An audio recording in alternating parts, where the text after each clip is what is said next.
आपका स्वागत प्रभु यीशु मसीह की मेज के 83वें एपिसोड में है। आज हम लोग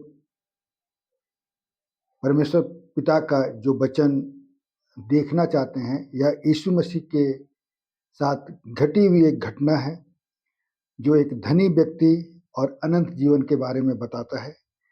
यह हमें लुक्का 18 उसका 18 से 22 में हम लोग इसको पाते हैं।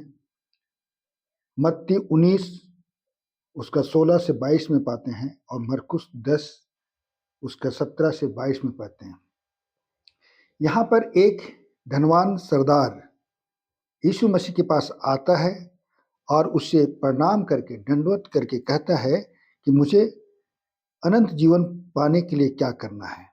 तब यीशु मसीह उससे कहते हैं कि आज्ञाओं को मान, जैसे कि लिखा है 20 में हम लोग देखेंगे, तू आज्ञाओं को तो जानता है, व्यभिचार ना करना, हत्या ना करना और चोरी ना करना, झूठी गवाही ना देना और अपने पिता और अपनी माता का आदर करना। इन सभी बातों से यहाँ जब यीशु मसीह को वह जवान लड़का, जवान युवा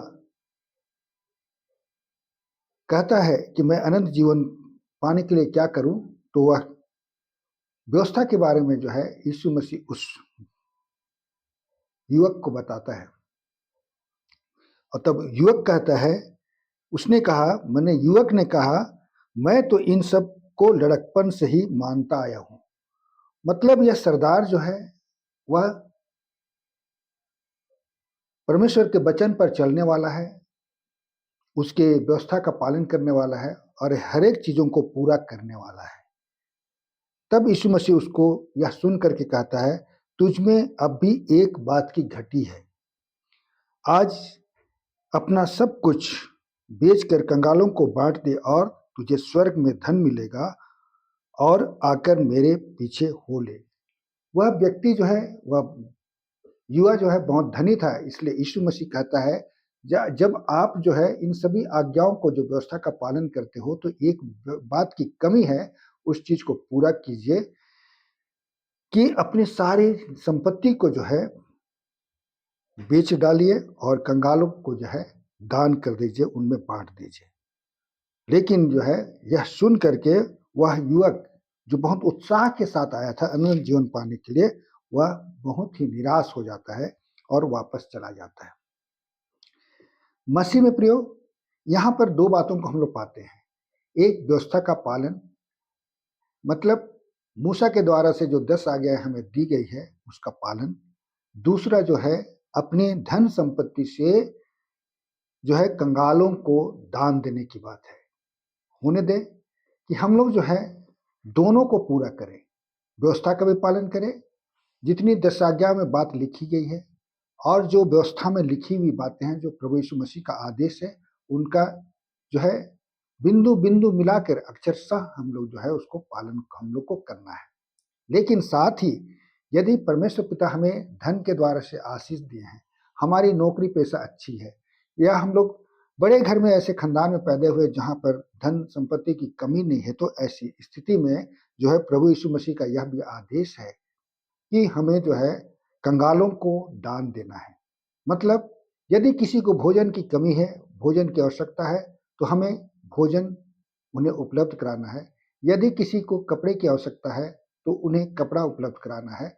यदि किसी को रहने की जगह नहीं है तो ऐसे लोगों को जो है ऐसे जगहों में पहुंचाना है जहां वो रखे जाते हैं या वे रह पाएंगे, या तो उनके लिए भी हमें एक कलीसिया होके, एक समाज होके जो है उनके लिए भी जगह हमें बनाना है ताकि वे जो है सुरक्षित रह सके।